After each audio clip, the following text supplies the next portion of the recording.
So మొత్తానికి NDA ప్రభుత్వం ఒప్పుకున్నా లేకపోయినా ఆర్థిక వ్యవస్థ దెబ్బతింది. ఆ దెబ్బతిన్న ఆర్థిక వ్యవస్థను పురోగమనం వైపు తీసుకువెళ్లే చర్యలైతే కేంద్ర ప్రభుత్వం తీసుకోవాలి అని చెప్పేసి ప్రతిసారి బడ్జెట్ సందర్భంలో అటు విశ్లేషకులు కానివ్వండి లేకపోతే ప్రతిపక్షాలు కానీ కోరుతున్న అంశం.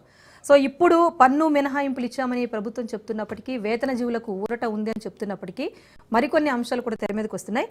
మస్తాన్ రావు గారు, మీరు చెప్పండి. అంటే మధ్యతరగతి ప్రజలు అనేసరికి కేవలం పన్ను మినహాయింపు మాత్రమే కాదు, ఆదాయ పన్ను ఛార్జీలు కానివ్వండి, లేకపోతే జిఎస్టీకి సంబంధించి ఛార్జెస్ కానివ్వండి, పెట్రోల్ ఛార్జెస్ కానివ్వండి, ఇలా చాలా అంశాలు వస్తాయి. ఎక్స్ట్రా మీరు చెప్పినట్టుగా సర్ఛార్జెస్ కానివ్వండి, ఇలాంటి చాలా అంశాలు తెర మీదకి వస్తాయి.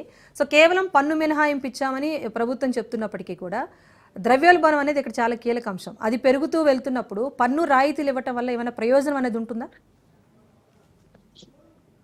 అదే ఇప్పుడు మన ప్రజల నుంచి నేను అనేది పెట్రోల్ ఉత్పత్తుల మీద మనకి అంతర్జాతీయంగా రేట్లతో పోలిస్తే మన భారతదేశంలో అత్యధికంగా వసూలు చేస్తున్నమాట వాస్తవం. గత 10 సంవత్సరాలుగా బీజేపీ ప్రభుత్వం వచ్చిన తర్వాత మొదట్లో అంతర్జాతీయ చమురు సంస్థలు ఏదైతే రేట్లు పెంచుతాయో అక్కడ పెంచుతాము, లేకపోతే తగ్గిస్తే తగ్గిస్తామని చెప్పేసి చెప్పిన మాట. చూసినట్లయితే దాని జోలికి పోవట్లేదు, నమోదు కావట్లేదు. అదే అంటే మనకి ప్రతి సామాన్యుడు కూడా ఈ రోజు 2 వీలర్ వాడే పరిస్థితి ఉంది. అంటే దాదాపు 130 కోట్ల మంది ఉంటే అత్యధిక మంది కొన్ని కోట్ల 2 వీలర్స్. అంటే ప్రతి వ్యక్తి మీద కూడా డీజిల్ రూపంలో కానీ పెట్రోల్ రూపంలో కానీ ట్యాక్స్ చెల్లించే పరిస్థితి. అంటే ప్రతి పెట్రోల్ డీజిల్ లీటరు అమ్మితే ఆ సామాన్యుడు పన్నులు చెల్లించాల్సిన తప్పనిసరి పరిస్థితి. అదేవిధంగా జిఎస్టీ కూడా, అదేవిధంగా ఆదాయ పన్నులు ఎవరు కట్టారు? ఎక్కువ మంది వేతన జీవులు, అంటే శాలరీ కట్టేవాళ్ళు కంపల్సరీగా వాళ్ళు వైట్ లో కనపడుతుంది కాబట్టి ఖచ్చితంగా వాళ్ళు కట్ అయిపోతుంది. అదేవిధంగా జిఎస్టీకి సంబంధించి ఈ రోజు జిఎస్టీ అంటే తెలియని కూడా టెక్నాలజీ వచ్చిన తర్వాత ఎప్పుడైతే మనకి రికార్డెడ్ గా బిల్స్ ఇస్తున్నారో దానికి సంబంధించి మనం వెళ్ళి ఒక బిర్యానీ తిన్నా కానీ, లేదంటే ఒక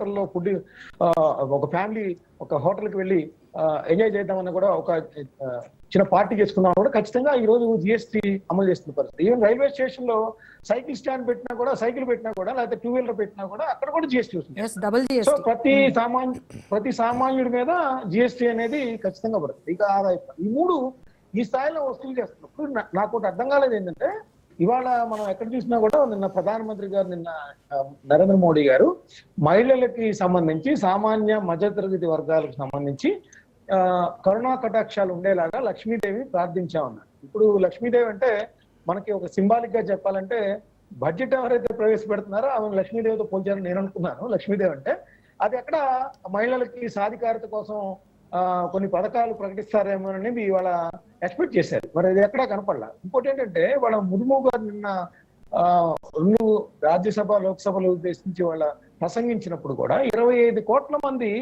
పేదరికం నుంచి బయటకు తీసుకొచ్చాము బీజేపీ ప్రభుత్వ హయాంలో, 2 ప్రభుత్వాల హయాంలో, 3వ ప్రభుత్వం కొనసాగుతుందన్నారు. అసలు ద్రవ్యోల్బణం పక్కన పెరిగిపోయి నిత్యావసర వస్తువుల ధరలు ఏ రోజుకి ఆ రోజు మండిపోతా ఉంటే పేదరికం నుంచి అసలు బయటకు ఎలా వచ్చారు? అంటే అది అంకెల గారడి కోసం చెప్పారా, లేదంటే బడ్జెట్ సందర్భంగా రేపొద్దున ఈ ట్యాక్సుల రూపంలో ఏమీ సాధించలేదు అనేది బయటపెడితే ముందుగానే చెప్పారా? అర్థం కాలేదు. ఇంకొకటి రెండోది ఏంటంటే, ఇక్కడ తెలుగు రాష్ట్రాలకు సంబంధించి ఇప్పుడు ఒక బీఆర్ఎస్ లాంటి ఒక ఉద్యమ పార్టీని సైతం ఓడగొట్టి కాంగ్రెస్ పార్టీ పాలకపక్షంతో సమానంగా ఇక్కడ బీజేపీ పార్లమెంట్ సభ్యులను గెలిపించారు. అదేవిధంగా ఇక్కడ చూసినట్లయితే 21 మంది పార్లమెంట్ సభ్యుల్ని కూటమి సర్కార్లో భాగంగా బీజేపీ కూడా పార్టీని గెలిపించారు. బీహార్కి ఇందాక శ్రీనివాస్ గారు చెప్తా ఉన్నారు, అది ఎక్కడా లేదు, డాక్యుమెంటేషన్ రావాలి, క్లారిటీ రావాలని చెప్తా ఉన్నారు. మరి బీహార్కి మాత్రం ఎందుకు ప్రయారిటీ ఇచ్చి పంపించారు కొన్ని? అదేవిధంగా తెలుగు రాష్ట్రాలకు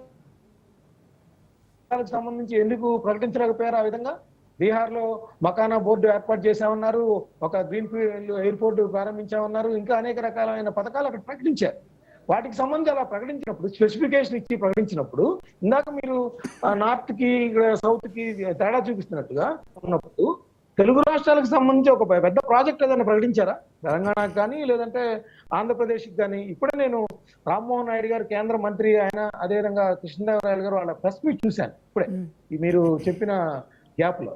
చూస్తే వాళ్ళు ఏమి మెంగలేక కక్కలేక అన్నట్టు గురజాడ గారి పద్యాన్ని ఆమె ఉదహరించారు కాబట్టి థ్యాంక్స్ చెప్పారు. గురజాడ పద్యం మంచిదే, గొప్పదే, అది వాళ్ళు ప్రత్యేకంగా ఆమె చదవాల్సిన అవసరం లేదు, అది ప్రపంచవ్యాప్తంగా తెలుగులో సాహిత్యం ఉన్న వాళ్ళందరికీ తెలుసు. ఇప్పుడు ఆంధ్రప్రదేశ్ కి ఏం సాధించారు మీరు? జలజీవన మిషన్ పొడిగించారంట. జలజీవన మిషన్ ఆల్రెడీ ఇంప్లిమెంటేషన్ లో ఉంది.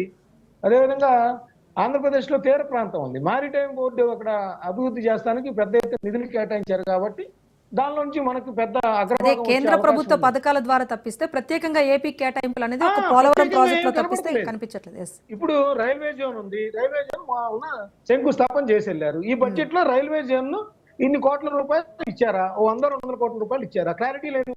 Hmm. ఇప్పుడు పోలవరానికి సంబంధించి మొత్తం మేమే అది నేషనల్ ప్రాజెక్ట్ మేమే పూర్తి చేస్తాము, దానిలో ఎటువంటి ఇది లేదని ఒక భరోసా ఇచ్చారా? అది లేదు. అమరావతి నిర్మాణానికి సంబంధించిన 15,000 కోట్ల రూపాయలు అది అప్పు కాదు, మేమే భరిస్తాము. ఎందుకంటే నరేంద్ర మోడీ గారు గతంలో శంకుస్థాపన చేసి మధ్యలో వైఎస్ఆర్సీపీ ప్రభుత్వం నిర్వాహకారంగా అది ఆగిపోయింది కాబట్టి ఇప్పుడు మేము ఇస్తామని భరోసా ఇచ్చారా? లేదు. విశాఖ స్టీల్ కి సంబంధించి ఇప్పుడు పెట్టుబడుల ఉపసంహరణకు సంబంధించి క్లారిటీగా ముందుకు వెళ్తామని చెప్పారు. పబ్లిక్ లిమిటెడ్ కంపెనీల్ని సేల్ చేస్తామని చెప్పారు. ఆ సేల్ నుంచి దీన్ని మినహాయించామని భరోసా ఇచ్చారా? అది ఎక్కడ కనపడతలేదు. సో అవేమి కనపడతలేదు కాబట్టి ఇప్పుడు వాళ్ళు ప్రెస్ మీట్ చూస్తే మింగలేక కక్కలేక డబుల్ ఇంజిన్ సర్కార్ సో ఓవరాల్ గా చూసుకుంటే తెలుగు రాష్ట్రాలకైతే అన్యాయం జరిగింది. ముందుకు వెళ్తున్నాం. తెలుగు రాష్ట్రాలకైతే అన్యాయం జరిగింది అనేది ఒప్పుకోక తప్పని అంశాలు ఖచ్చితంగా